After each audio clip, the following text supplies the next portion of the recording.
હાથાણી, તાલુકો વિછિયા, જિલ્લો રાજકોટ અને જૈવિક ખેતીમાં તમારું સ્વાગત કરું છું મિત્રો. આજે આપણે ડુંગળી ઓર્ગેનિક કરવાની છે અને ઓર્ગેનિક પટ મારવાનો છે. એ તમને આજ હું બધું બતાવું. હાલો, હું સામગ્રી બધી તૈયાર કરું છું.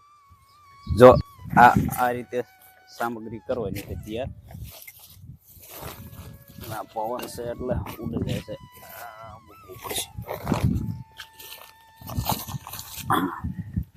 હાલો મિત્રો, આમાં છે ને આમાં પટ મારવાનો છે. આ ડુંગળીનું બિયારણ છે મિત્રો. અને હાલો આપણે છે ને ઓલામાંથી જીવામૃત ભરી આવી મિત્રો. આ જીવામૃતની બેગ છે એટલે આમાંથી આપણે જીવામૃત ભરશું.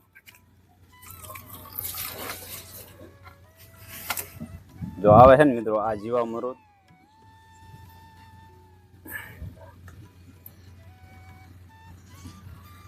એટલા માપમાં જીવામૃત ભર્યું છે મિત્રો. હાલો જો મિત્રો, આ છે ઘરઘરાવ ડુંગળીનું બિયારણ. હાલો તમને બતાવું છું. આપણે કોઈ આગ્રામાં નથી આણ્યું, ઘરઘરાવ આણ્યું છે ડુંગળીનું બિયારણ.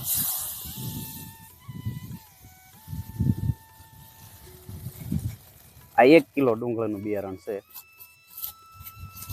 આપણે ઘરઘરાવ લીધું છે.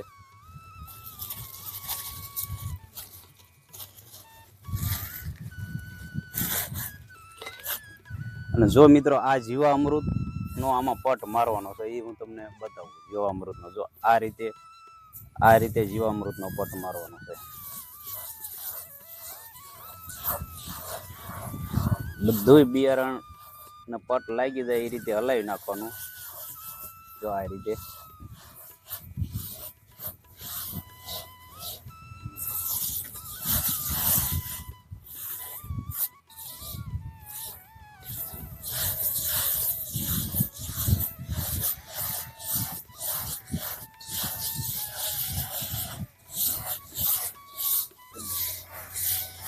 જો મિત્રો, આ બધો પટ લાગી ગયો છે. હવે આને આપણે સાંયડે ઉકાવશું અને આપણે પછી આનું વાવેતર કરીશું. એ વાવેતર કરવું એ હું તમને બતાવીશ મિત્રો. એ ઓવણી વાળો આવે એટલે આપણે વાવેતર કરવાનું છે. ઓટોમેટિક ઓવણીથી વાવેતર કરવાનું મિત્રો. પટ લાગી ગયો. હવે આપણે આને સાંયડે ઉકવવાનો છે.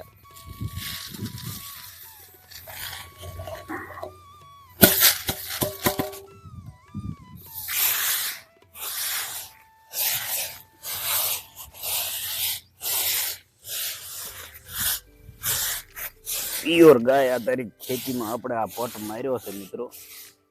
અને જોઈ લો, આ છે ને ડુંગળીમાં જીવામૃતનો પટ માર્યો છે. અને આ રીતે સાંયડે ઉકવવા દેવાનો. 2 થી 3 કલાક ઉકવવા દેવાનો. પછી વાવી દેવાનું છે. 3 કલાક ઉકવી અને એકદમ દાણામાં પટ લાગી જાય એટલે ઉકાઈ દેવાનો છે. તો મિત્રો, જો આ રીતે પટ મારજો. ઓર્ગેનિક ખેતીમાં બહુ ફાયદારૂપ બને છે. કારણ કે જીવામૃતનો પટ એટલે ઉગાવવામાં એક ધારો ઉગી જાય અને કમ્પ્લીટ ઉગી જાય છે દાણો. મિત્રો, આ રીતે પટ લાગી ગયો છે અને આપણે સુકવવા મૂકી દીધું છે. તો